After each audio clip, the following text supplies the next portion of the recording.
That's just how I'll put that. Yeah. Yeah, you see the evidence today. Yeah. So economic development it's not an 8-year cycle. It's a 20, 30, 50-year And you forget about it. Yeah. cycle. So it's a great question. Is that what you want to ask? Let me go around the room. No, let him again. That was my key question. Okay. Just I have some other things, but let him go on. Perfect. All right. Let me get Chuka. Chuka, your hand is up. You've got the floor. Please go ahead. Yeah, thank you. Good evening, Kalu. Good evening, Tonami. Nice one there. Uh, I from what you guys have said, we can look at that the East-West Road is the most economic viable way, and mostly we are hitting on funding. So I just want to know, like, because you just recently talked about the 8 years plan and the government. Like, my question just basically goes, how can Nigeria attract private investment, like Mm, people to put their investment on this infrastructure mm, development, looking at the kind of the government and the politics being played in the country. mm. So to fast track the east-west rail line and the road, that's my question. Autonomy can answer, but let me also just give my. I think the key idea is trust. Nigeria can raise all this money internally and also externally from her diaspora. But can you imagine which governor do you think can go to a meeting of the diaspora in, say, UK or, say, Dallas and say, I want you guys to give me $1 million. If you give me $1 million, I'm going to build a railway to connect this town to this town. And do you think how many governors you think in Nigeria can go to that meeting, make that promise, and get $1 million? Very, very few. Very, very few. So if you have a president that the people trust, this is the to people trust. It's not to come on Twitter and say I support you. No, to say if I give this president my tax money from America, from the UK, from China, either I give to social investments or I buy an impact bond. If you Nigeria raise an impact bond of, say, let's just say 5 billion, if you put 5 billion in the bank in America, they will pay you 4%, 5%. That's a CD, like a bond, right? Nigeria will not pay 4, 5%. Nigeria currently is paying 8%. So we're paying double. But if I go to you, I'm from Ohafia, right? If I go to the people of Ohafia in America and I say, guys, I want to build a 4-lane expressway from Ohafia to Aba, it's going to cost us $1 million. I want you guys to buy my bond. This bond only pay you 0.1%. It's called an impact bond. People will invest not because of the returns, but because there's going to be a highway there. It will help the people back home. But they will only give that money away if they trust me to take that money and build that road. So if Nigeria does an impact bond to the people that diaspora and say, guys, it's a 1% bond. Everyone investing in that 1% bond knows they are not doing it because of returns. No. You buy the bond in America, you get a tax write-off. We can organize it that way. But the Nigerians have got to trust that the politicians back home will invest that money. If there is no trust, then you have to go commercial. That's why Nigeria is paying 8% to borrow for 30 years in dollar terms. Because the Nigerian diaspora does not trust the Nigerian politicians. Go to America. How much does China borrow from our diaspora? How much does India, Pakistan borrow from our diaspora? They don't pay 8%. I'm not talking about the bonds. But when you have trust, the Koreans, how they invest back home, the Chinese, they have 1,000 talents program, the Chinese, where you can go back to China and invest your whatever. That's the problem. So if there's no trust, then people will ask you for commercials. Just like if you and I, if I know you, you block me and you say, my guy, I can see $100 for your hand, I'll give you. But if I don't know you, I'll take to write me positive check and add 10%. That's just it. Because I don't know you, I don't trust you. So Tanami, I don't know if you have your take on this question. I think it's a great question. Yeah, in terms of funding for big infrastructure projects, the uh, the only way that they can get off the ground is if the government funds the project either from the budget or by taking on loans. The current the Lagos Calabar Highway, they say it's 30% funded from the budget and they're they haven't secured the loans yet, but supposedly they're going to get 70% of the rest of the funding from a different consortium of international lenders. In terms of bringing private investors into infrastructure, the thing with a lot of these infrastructure projects is um, the the value is not, it's not like a highly profitable adventure, because a lot of the value is distributed across different sectors. So it's not something that will be very lucrative as a private investor to put your money into. So it's going to be difficult to secure private investment to fund major infrastructure projects that we need, just because of that reason, that they're not the most lucrative forms of lucrative avenues for investment. So the government has to do the heavy lifting in funding those projects. And if you look at Nigeria in terms of all the major projects that we have, they have all been they've all been government funded, because the if we wait for private investment, it's never going to happen, because Mm, the amount of money that you need to do it is a lot. And the thing is, you need to do it quickly, because the longer it takes, so if you kind of say, oh, you're going to wait, stretch out the fund, the longer it takes to execute, the more expensive it gets. mm, So it's just more efficient for the government to either get it from the budget or get secure um, government loans and build the project as quickly as possible. mm, And that way you start getting the benefits of that infrastructure to the economy mm. from there. And one thing, Tonami, that we Nigerians have to understand is this, right? I think the mindset has to change. When we had oil in the 70s, the government built everything. We had the industrial plan one, two, and three, where governments built universities, express roads, railways, power, NITEL. That's the wrong model. You cannot develop a country with government spending.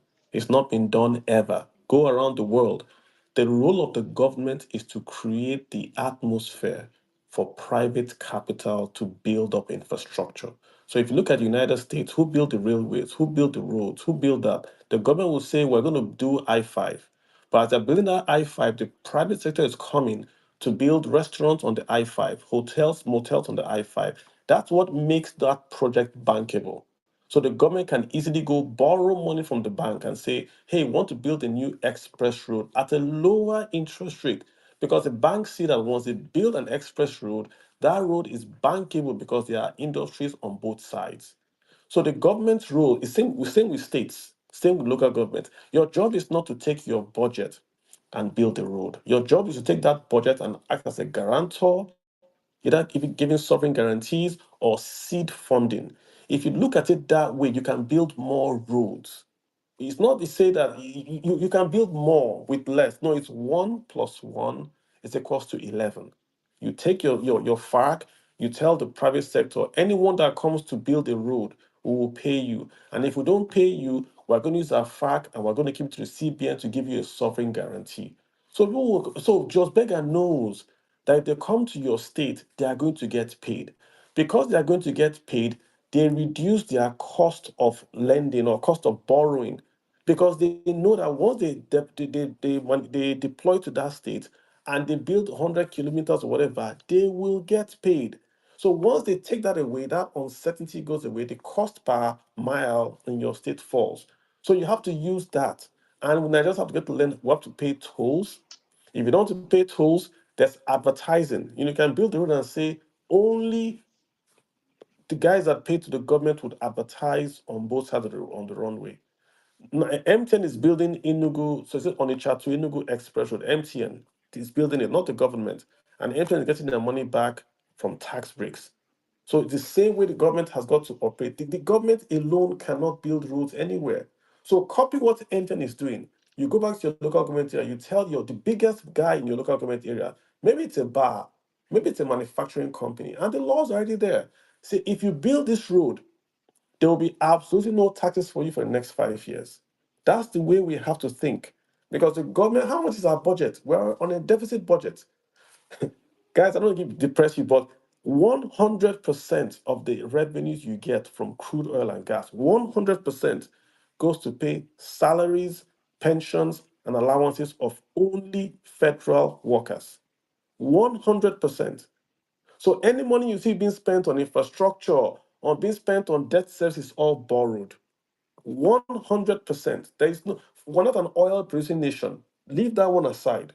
Just pack that one aside. We've got to survive on growing the economy, encouraging more private sector guys to come in and then invest in the country. Sheikh C, you've got the floor. Tanami is here. Go ahead. Sheikh Chukudi Iben Analo. Please go ahead, sir.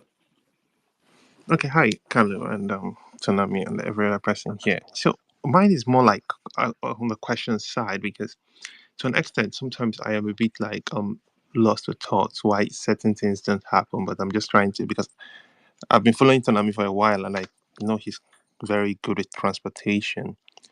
So you did mention Tsunami that you would rather invest in the chokeholds, and then in terms of when you talk about the river Rhine transportation.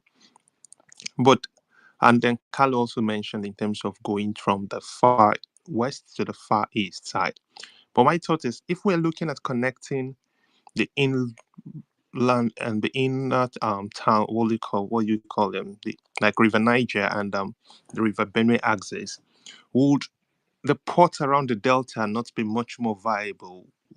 What's stops? I know that yes, because they are very they get they need a lot of dredging and maintenance and all of that. But would that not be a favorable point? Because from there we can be able to access a lot more in the sense that one, you can connect the rail lines on both sides, and you can also be able to now use barges to be able to convey more inland and upland to the north and all of that other places. So I just wanted to know about that. Why is that not something that's being considered? And considering the fact that these places were ports in the past and that, then also I want to just understand in terms of rail lines in Nigeria, what would you recommend in terms of currently? I know that there's the Warri Kogi State line that has already been done in terms of linking that, because I continually believe that there is a whole lot of economic activity happening in the southeast. And if we talk about one of the easiest points, will that not be an easy access to be able to connect that rail line and connect it, considering that that particular port, rail line also is not too far from a port line? I think is the Cocoa Port line or so within the Delta State axis. So I just wanted to see what's your picture in terms of Delta State being a significant port investment, and what do you think in terms of costing, if you just have an idea. Thank you very much. Yeah, thank you, Sheikh.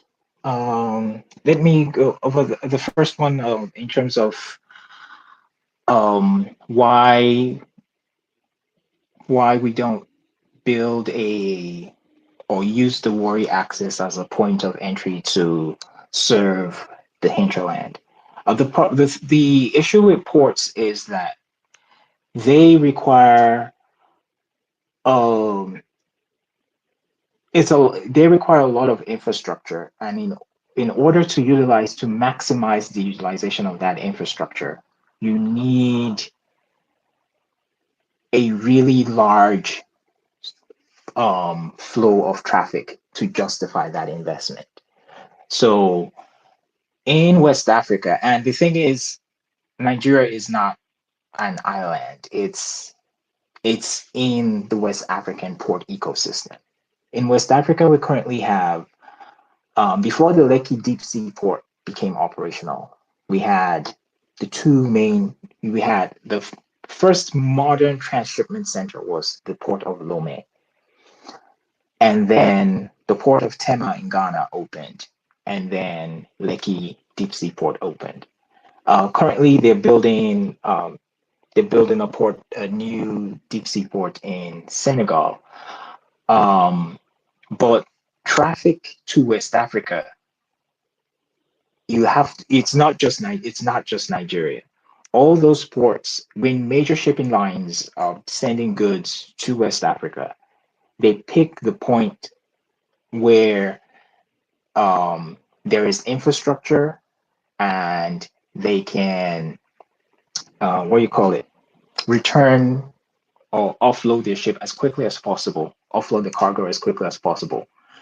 So in and then when you have, there are only so many places that you can build those. You can't the Lome port has I think 1.6 or 1 point, I can't remember. This is close to, if it's close to 2 million capacity, about the same capacity with Tema and Lekki Deep Sea Port. Currently, the phase one is about 1.6 million TEUs in terms of container traffic, and they can expand it to 2.6 or something like that. The current demand in terms of TEUs from Nigeria is less than what um, the expanded capacity of Lekki Deep Sea Port is. So if you're going to build another port in Nigeria, it's not going to get any traffic because Lekki Deep Sea Port can handle all that traffic. The way we have to look at it is we use Lekki Deep Sea Port as a transshipment point and then serve other smaller ports along the coast. There is no the fact that um, the big cargo ships are going to Lekki doesn't mean that the other parts of Nigeria are excluded. Every part of Nigeria benefits from that because we get a more efficient shipping system. In terms of the second question about the linking the Warri Itakpe rail line um, to the port and using that as an access point, that the Warri to Itakpe line is, it's a very, I always say that's an orphan line. That is because the amount of population that it serves, it does not justify the investment. So if we're going to spend on building a rail infrastructure, connecting it to a port, that is not where we should be spending the money on, because as we have pointed out here, we have limited resources. We have to put the money where we get the most value out of it. So putting the money where there's value, currently the Warri port can be served by barges. It does not have to be the main entry point because we already have that infrastructure in place. And the best thing that we can do in terms of utilizing our resources is maximizing the utilization or optimizing that piece of infrastructure than spreading and diffusing those resources to other areas. And coordinating with barges to transship cargo from Lekki, that should be a priority. And in terms of the rail, right now, I say the Warri to Itakpe rail line should be closed down. Operating that rail line is a waste of money. All the trains should be moved over to Lagos Ibadan, and that line should be shut down. Whatever passengers are being carried out on that line right now can be served by buses. There are currently no cargo being carried on the line, and it's not serving any utility at this point in time. So we have to make sure that we are putting our resources where we get the most value, and not just because we need to put this piece of infrastructure in a place. So yeah, that's I Tonami, I agree with you, but you're gonna get the flack. I mean, like you use the right word. Itakbe to worry is an off-fan rail. Remember, guys, this was a rail that was built for Jalkuta steel. When our Jalkuta was being built, there was no Delta State. There was no Delta State.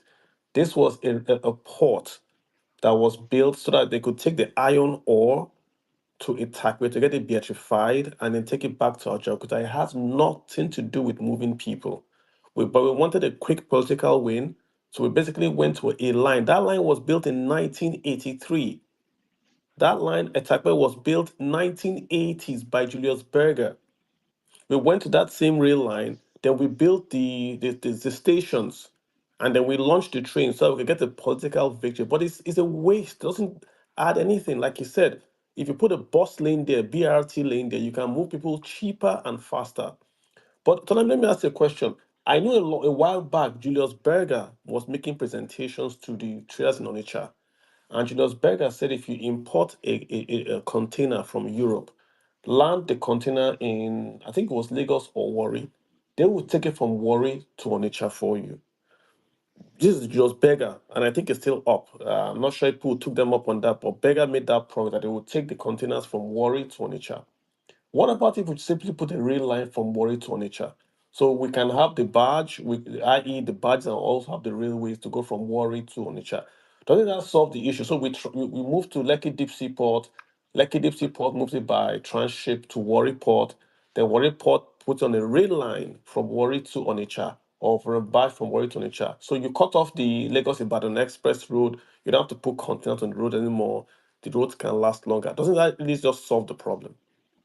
For so a rail line from Warri to Onitsha. Yes. Yeah, so that it falls into the same category. The Onitsha can be served by barges directly from Lekki.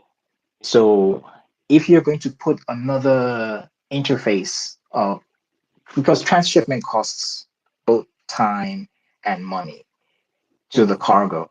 If you're going to put another interface of transshipment, it's going to increase the cost of moving that cargo. So okay.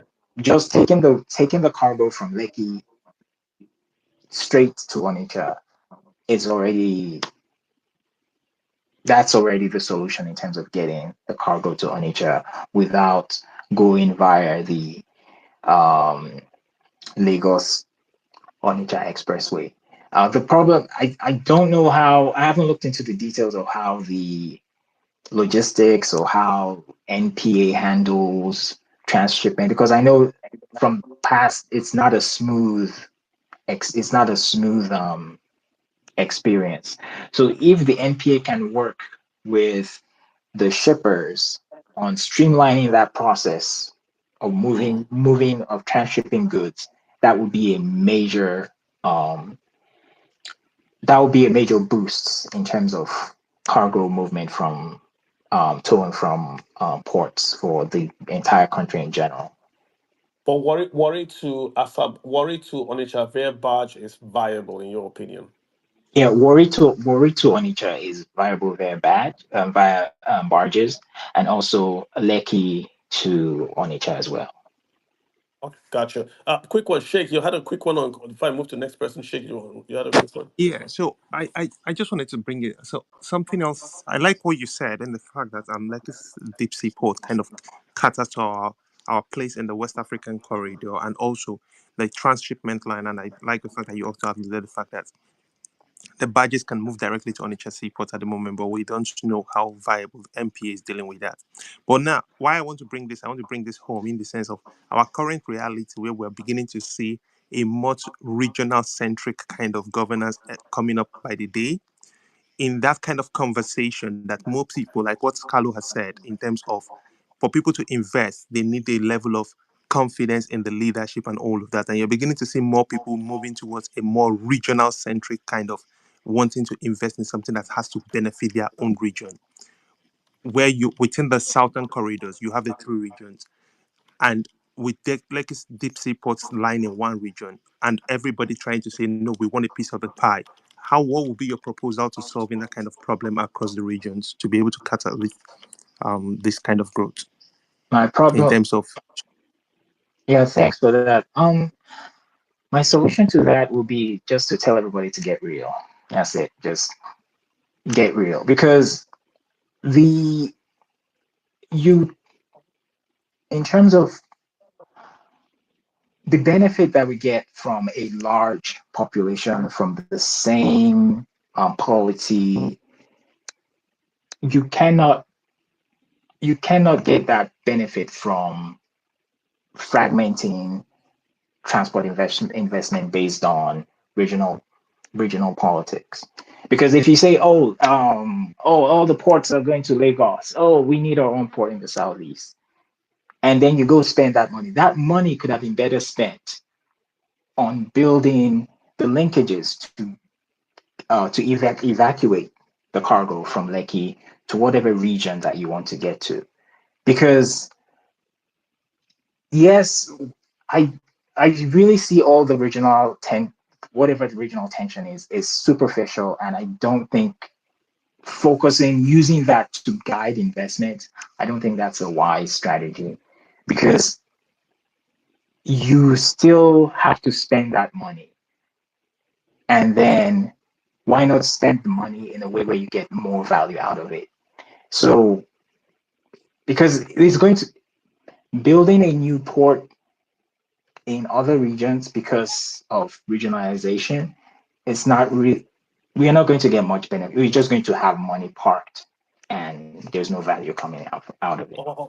Unless, of course, you basically say we're going to a regional government, then of course that governance then supersedes the economics of it. Like the point again is, if you are going to be in Nigeria, then you've got to look at the mass of Nigeria and the markets in Nigeria. So then you have to work, you go to war with the army you have. So essentially, you connect those clusters and you get the most benefit. So, like you said, the problem in Lagos port is Apapa. To get out of Apapa port, out of Apapa is nearly a nightmare. I think if we can build a rail line from the port of Apapa itself and take it somewhere be near or more way, just out of Lagos, and then from there it can then be shipped via rail to the. That would just solve all this. That to me is the easiest thing. The rail line, any port I see in America has a rail line. Any port I see, I've never seen a port without the rail line here. But it's if we had a rail line in Apapa that would take these goods out, we won't be talking about transshipping in a container to Onitsha on the Atlantic. But it is what it is. So let's get a few guys in here. Daniel, go ahead, please, Daniel. Yeah, thank you. Aja, you took the last words from my mouth, but let me cite some example and then ask a few questions. My first question is around the concessionary project, the HDMI project that the last 8 years the federal government worked on, that had a couple of highways handed over to some private guys and strong consortiums. You know, what's happening with that?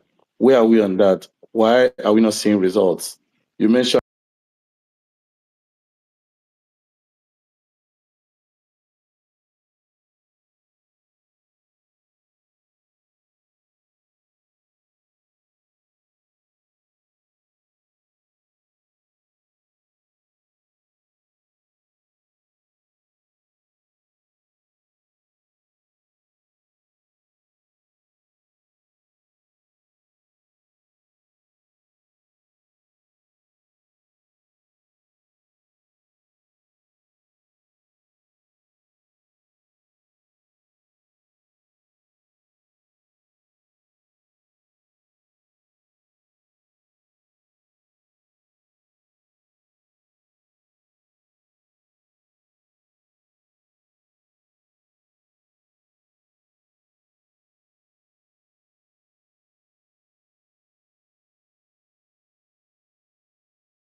I know there might be stronger arguments around that, but you know, because if I want to export and I need to put it on road to go to Lagos first before I export, it's discouraging. And Nigeria is not really getting a lot out of our exports because there is no structured export system. Some people now use the back doors to export. I know the quantity of shoe that leaves Aba, you know, to Cameroon and to so many West African states, but those guys go through dark routes, and not strong part of that money goes to government.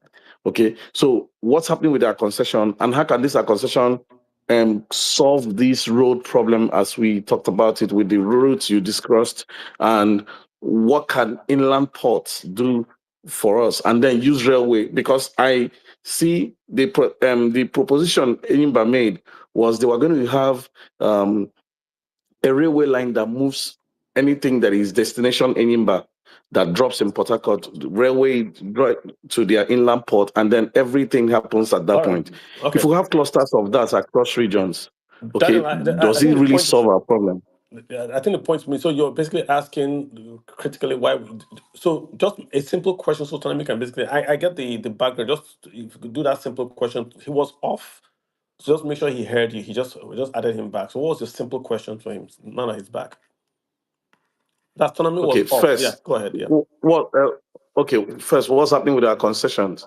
All Mm-hmm. the concession, HDMI concession that happened for 13 routes, I guess. Yep. Where are we on that, and what's happening, and how can that improve the major road infrastructure? And Okay. then having inland ports as against having multiple deep sea ports, having inland ports where, if something is full destination, a particular inland port, it just gets to the water and then by road, rail. Okay. So Tanami, I think I'm not sure. Two questions. What's happening to the tax? I think it's the tax credit concessions where you build the infrastructure and the government gives you back the money via tax credits. Number one. Number two, he's basically saying, why can't we have more inland ports, right? We have deep sea port. I'm not sure if he's saying they should cancel themselves out, but it's asking really what's the viability of having more inland ports. There's Lokoja, there's Onitsha in regards to even having a deep sea port in Lekki and Doni Calabar. So go ahead, sir. Yeah, thank you. Um, the so for those questions regarding the concessions, I haven't followed those Mm, in detail, so I don't know what's going on with those concessions or how they're being executed. Um, but in terms of the viability of river ports, those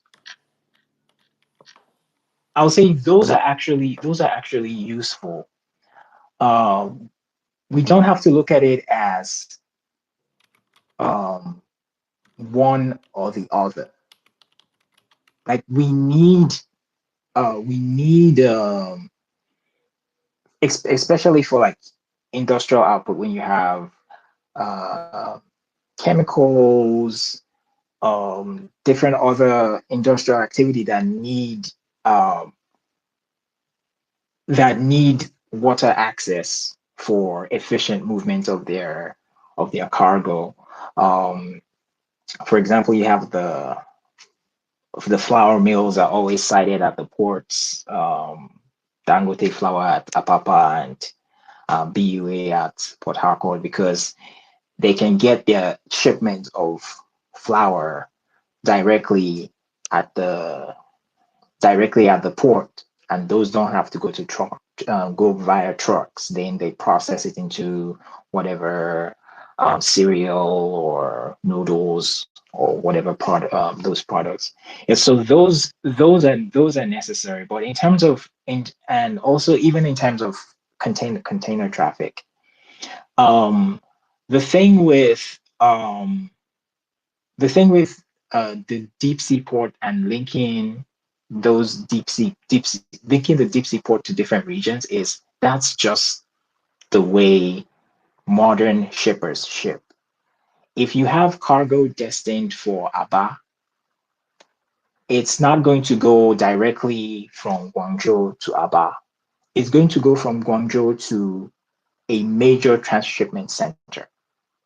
And then usually and then it will be transshipped to Aba. So, for example, if we have cargo destined for Onitsha, that cargo will go from wherever it's coming from, Shanghai, Guangzhou to Lekki, and then transshipped. The cargo will be broken down because for shippers, they need to ship. They get um, they're more efficient when they ship a lot of cargo at once. So there's no direct shipment that you order, direct shipment to every single port. The port system in the world currently operates in a hub and spoke system. So whatever cargo you're going to get in another part of the country, if that place is not a high demand center. For right now in Nigeria, Lagos is the demand center. And that's regardless if you take out all the cargo that is going everywhere else. Because all the manufacturing in the country is happening in Lagos. That is the demand center. So all the cargo is going to go there. So what we have to do is to make use of that node as an entry point. Because if you create another node, there's no shipper that's going to send a ship directly to those places. So it's it doesn't really the idea of this decentralization, it sounds good in um it sounds good when you think about it, but in practice, most ports around the world operate in hub and spoke. If it is a major port, then it's going to be a transshipment center. If it is a minor demand center, then it's going to get its cargo that's transshipped from a nearby port. And that's just the way the shipping system is. And we just have to build our infrastructure to make use of it, make use of that the best way we can.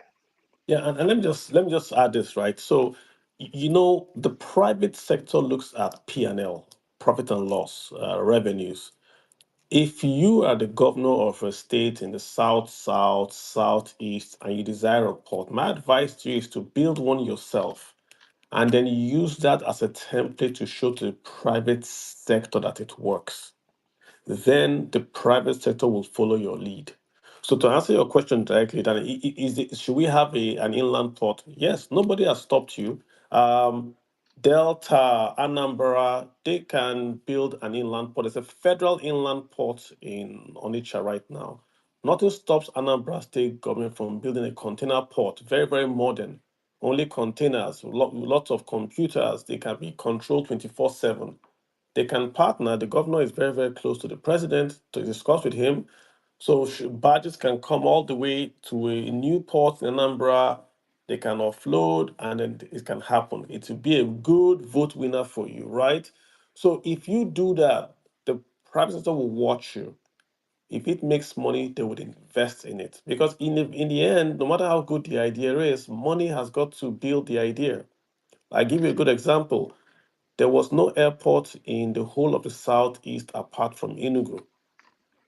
Imo State, before back then it was just Anambra and Imo State. So Imo State, that's the southeast, decided to build a new airport in Imo State. And they didn't wait for the federal government. They got together, they did GoFundMe, they did crowdfunding, and they built an airport in Imo. Now the federal government has taken over the airport, it's expanded, it's now more modern, but the money followed the business. If you don't show the private sector that there's business, there's easy to say there's business on the chart, but how many containers will actually move if you invest all that capital in dollar terms to build a port? So if the beggar MD had said, hey, Onitsha, you can do transshipment. If Onitsha had taken that guy up on his offer, I'm not sure why they did not. And we are seeing 100 containers every month. Oh wow. Somebody's going to go and put a port on Onitsha because the business case is now being made. So my advice is in the end, start it even if it's small, and show the private sector there's this is viable. And once they see it's viable, the business will follow. If you wait for the government, it's not going to happen. That's my way. Just my point of saying it. We've had that port in Onitsha for a long while. I haven't seen it boom. I know there's a company that moves tiles from Onitsha to Niger State, but I'm not seeing lots of containers there. And what is hard in getting a barge and then taking the total containers from Lagos there? It's not cheaper, but it hasn't boomed. And if it's not booming, that's a big red flag to an investor to say, why isn't this port making it? If it's not making it, why should I invest more in it? So if you know why it's not making it, let me know. Then we can sort of understand next steps. Well, tell me, let me get Alien. Alien X is here. Thanks for waiting, sir. I appreciate you. Yeah.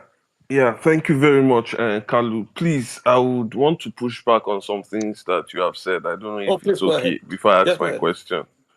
Yeah, yeah. So I heard. Thanks for also enlightening us and telling us, that the Itape to Warri rail line was done because of the Ajakuta steel and everything. But I noticed you guys are of the opinion that we should not, that it's not really viable, and you do not think that it's something we should keep on running. Well, for me, I've used that line, and I even used it recently, and I can tell you that there are a lot of people that use that rail. The only issue I think that we are having there is something that I feel you guys need to, I really want to also ask questions on, is maintenance. I don't know if any of you have gone through that rail line and the coaches over there.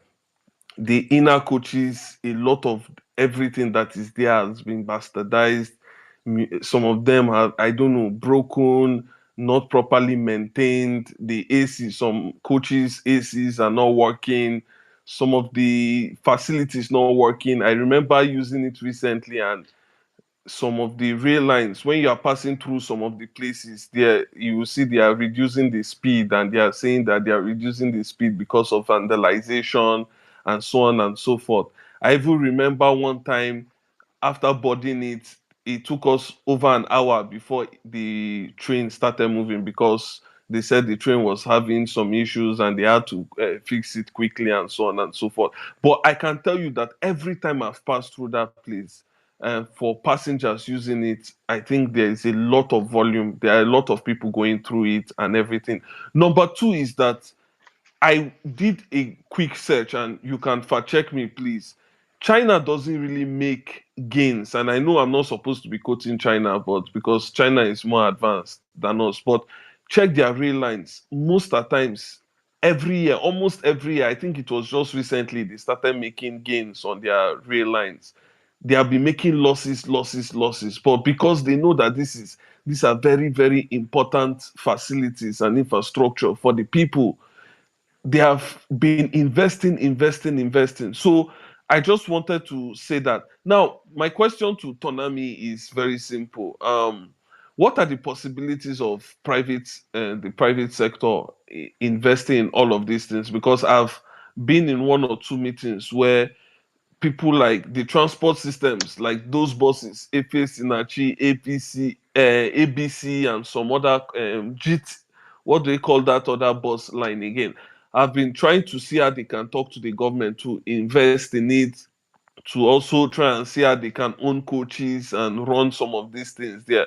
What are the feasibilities on some of these private investors going into it? Do you think it would be wise for private investors actually running the rails instead of NRC or Nigerian Railway Commission or something running it and other things? And two, what can we do to improve the maintenance culture of the existing rail lines that we have currently? I yield the mic for now. I still have more, but I'll yield the mic for now. Thank you.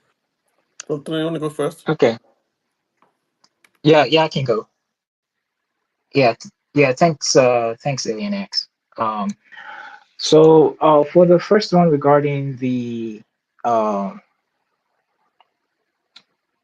wait, I just lost my chain of He basically thought. said he talked about worry to attack, where he's sort of pushing back on the fact that, listen, we're saying it's not really commercial. So he's stating his case of China, he's building it for the future.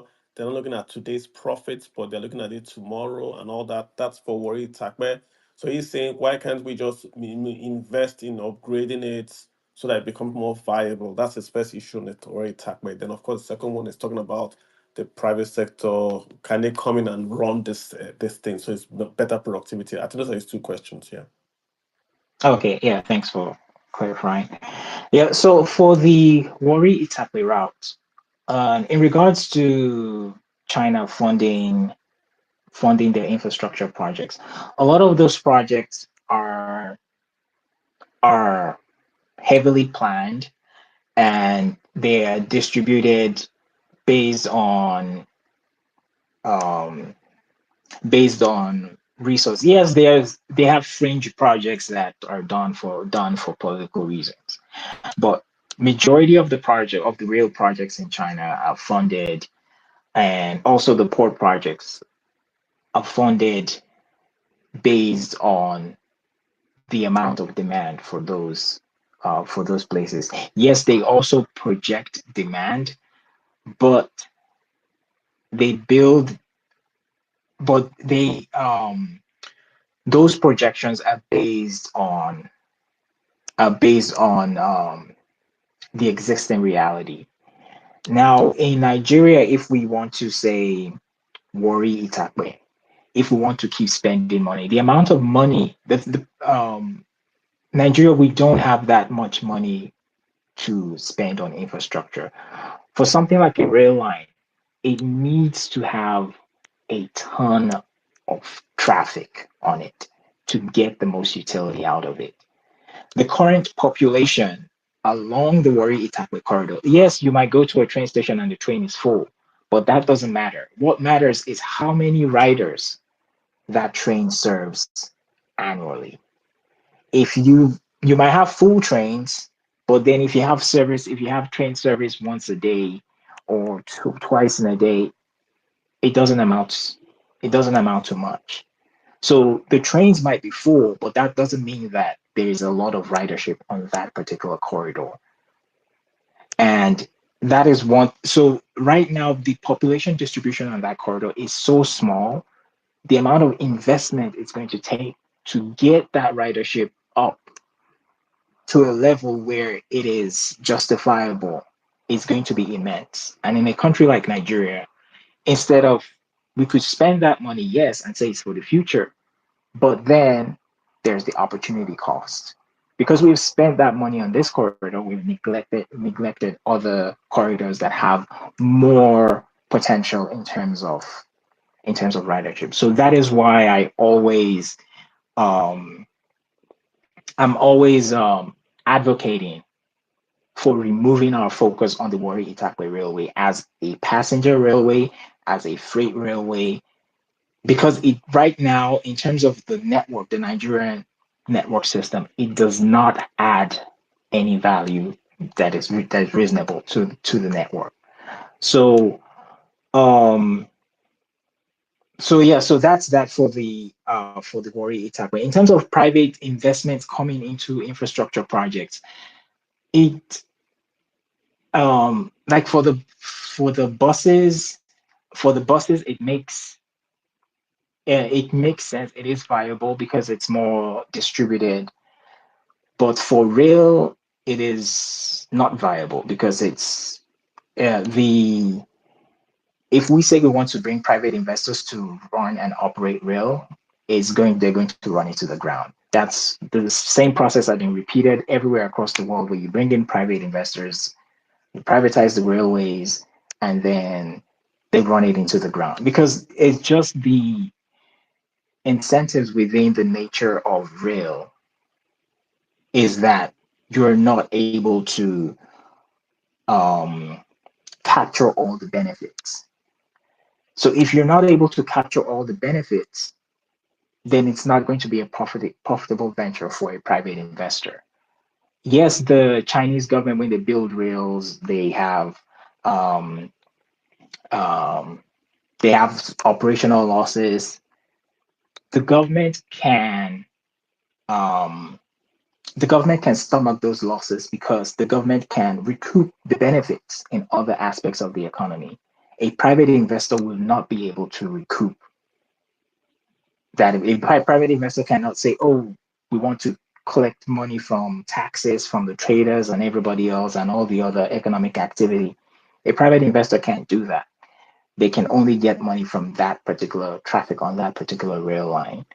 So for rail, we should stay away from the idea of private investors running rail because it's just going to make things worse.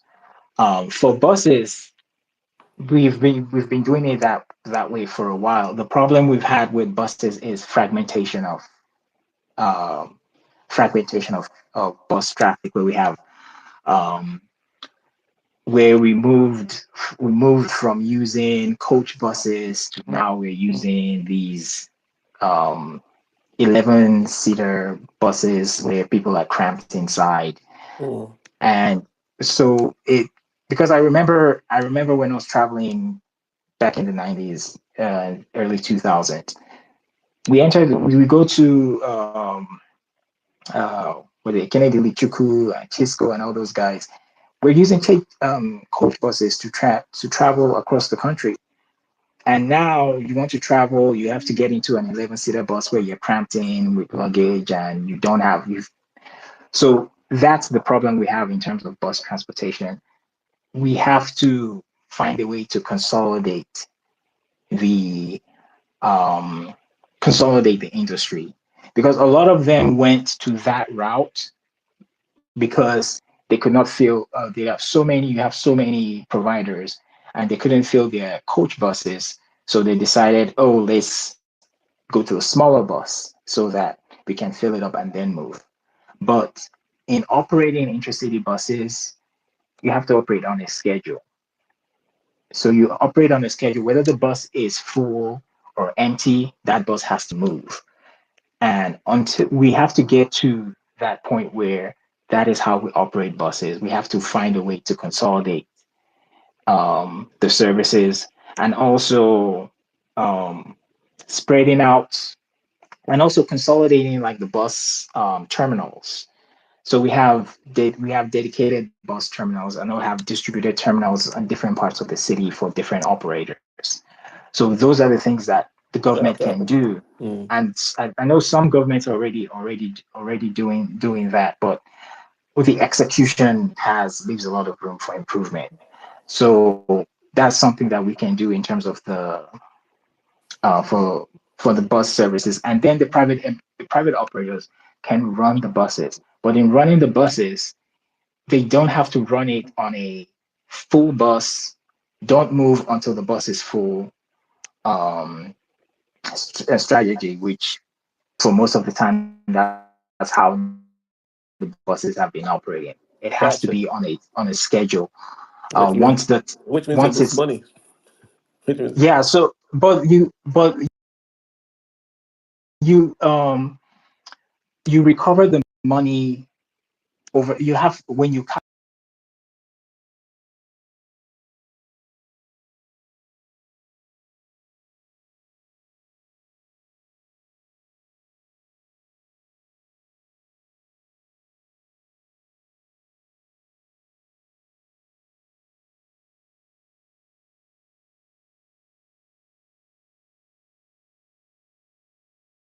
um your operations based on that. If you okay. wait on a fail and go strategy, then that's not a service that is Yeah.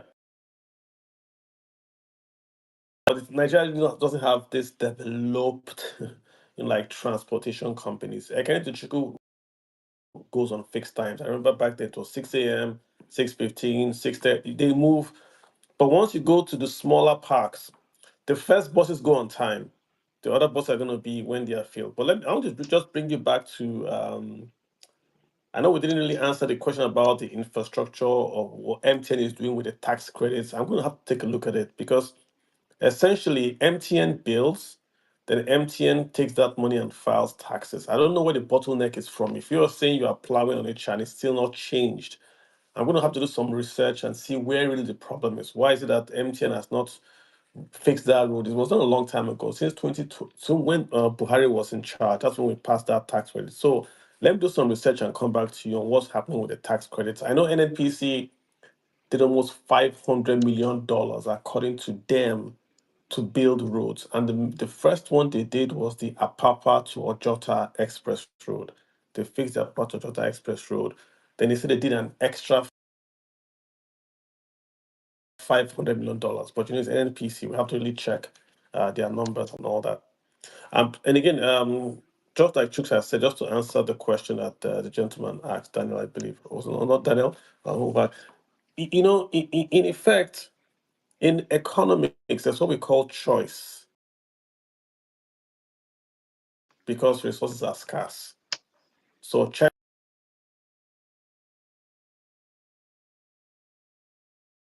has 3 trillion. The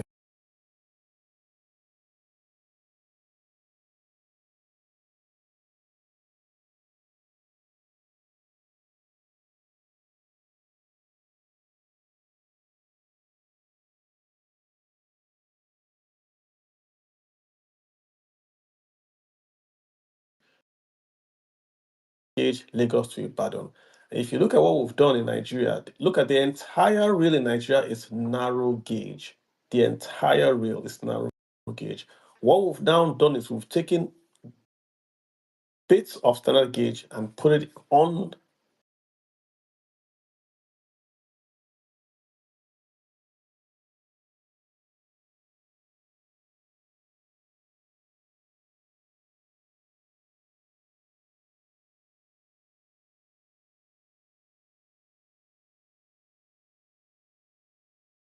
Lagos to Ibadan on standard gauge. After then, it's narrow gauge. So the train just goes to Ibadan and it stops there.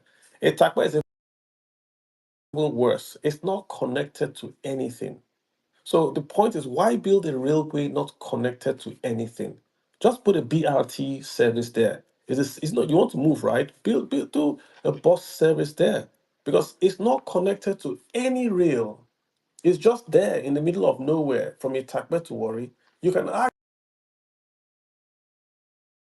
and say, okay, well, can we build from Warri to the port? That's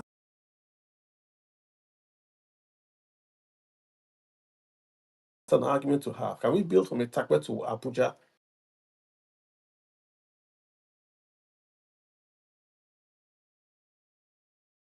Highest need. So if you get more rail carriages there, the cost in that corridor will fall. And then you just forget about the Itakpe thing for now, because you have to have a choice in economics. There's scale of preference. You can't do all. You have to do which one is going to give you the maximum. That's what I would say to that. So I don't know if we answered your question. Let's get Chuka. Chuka. I think you've Okay, spoken. sir. Yeah, I'm here. Thank you. My question again goes: what is the possibilities of these mostly the southern governors? Since we know, because we are working on the Let me issue get. is economic development. Can you hear me? I can hear you, sir. Yes. The point is economic development. What is the most viable to boost the economy? And we have analyzed and see this the east-west road. So why can't these governors with their short kilometer going through Lagos to Ondo, Edo to Delta, Delta to Anambra, Anambra to Imo, and we have River States because that is the east-west road connecting Lagos via Onitsha and Port Harcourt, for this rail. Then also maybe we can have a highway line from Mm. there.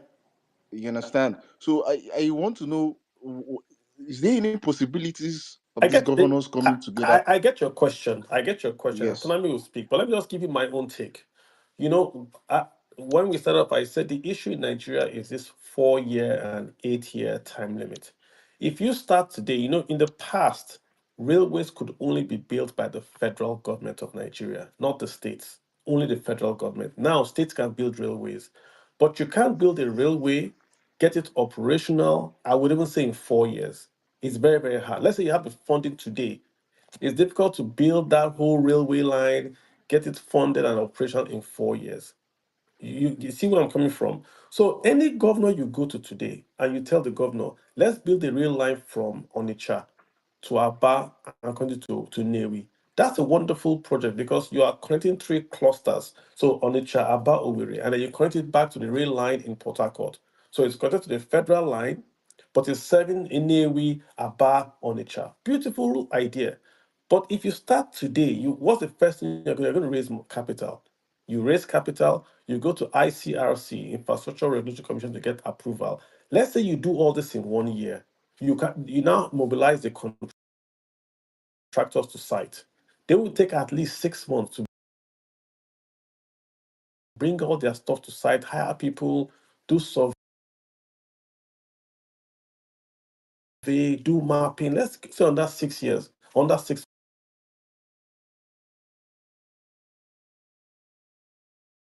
So you are not going to go for your second term. In your second term, fine, you start to build. Can you complete it in 5 years or in 4 years? Maybe you complete about to Newi, but can you do all three and connect it? No. So the problem is that it's no longer a governor. It cannot be a governor chasing it. It's got to be a region chasing it for the entire region, and the governor's job is just to contribute money. So you have, for instance, Exactly.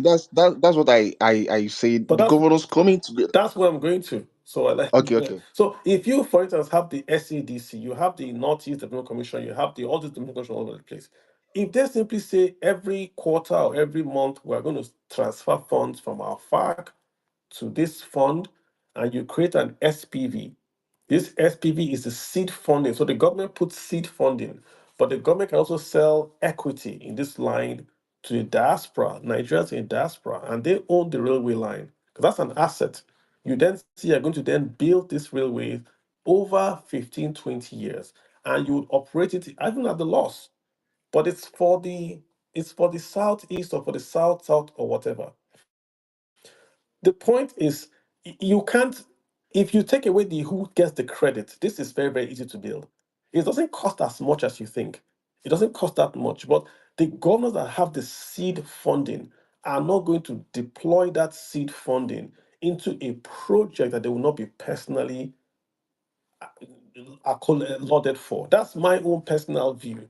I could be wrong if you see a governor start to build today, but look at the Enugu State Governor's statement. He wants to build a railway, he himself, from Enugu to One.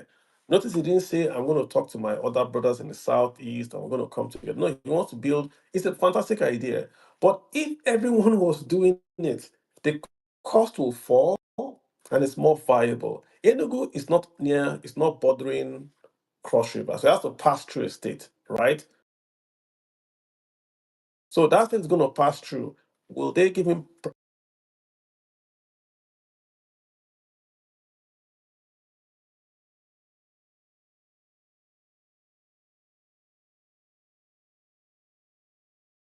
can't build railway or even roads on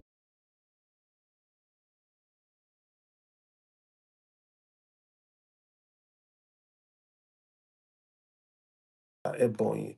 And so let's build a 5-state super highway. If you bring in Julius Bank, that bank account will pay you. We want you to build us a 10-lane expressway connecting all the 5 eastern states with the railway line. And this funding will continue for the next 25 years. If Berger has such an arrangement, they'll start to build it because they know that even if the governor goes away, they will get their money. It will be cheaper than one state trying to build that same infrastructure. So it's back to this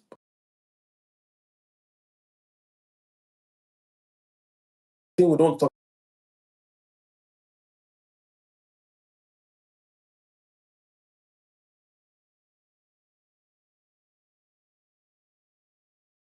China. America, they try to build a railway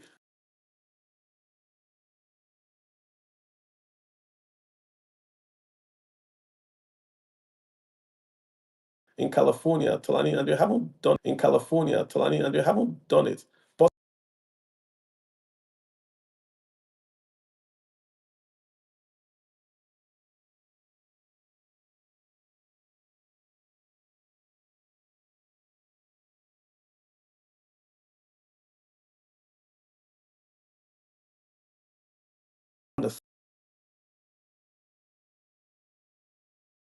what's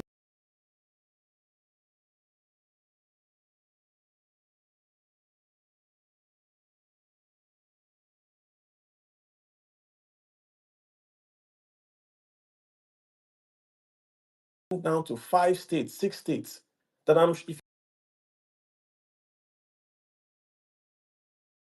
you stay today, you want to build a railway in the southwest.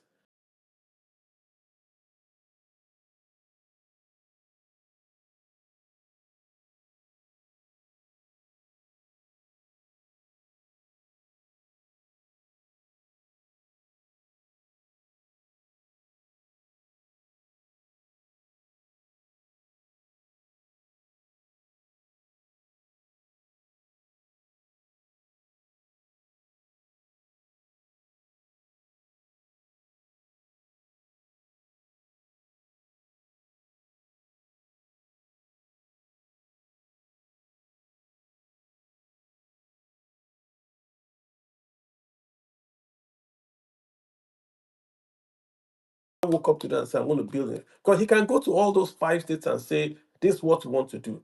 But look at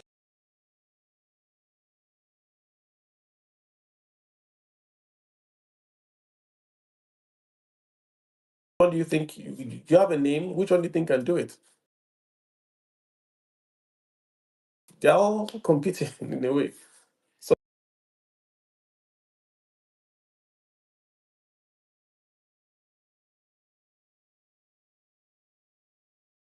that's Chuka, that is a problem. I won't lie to you, but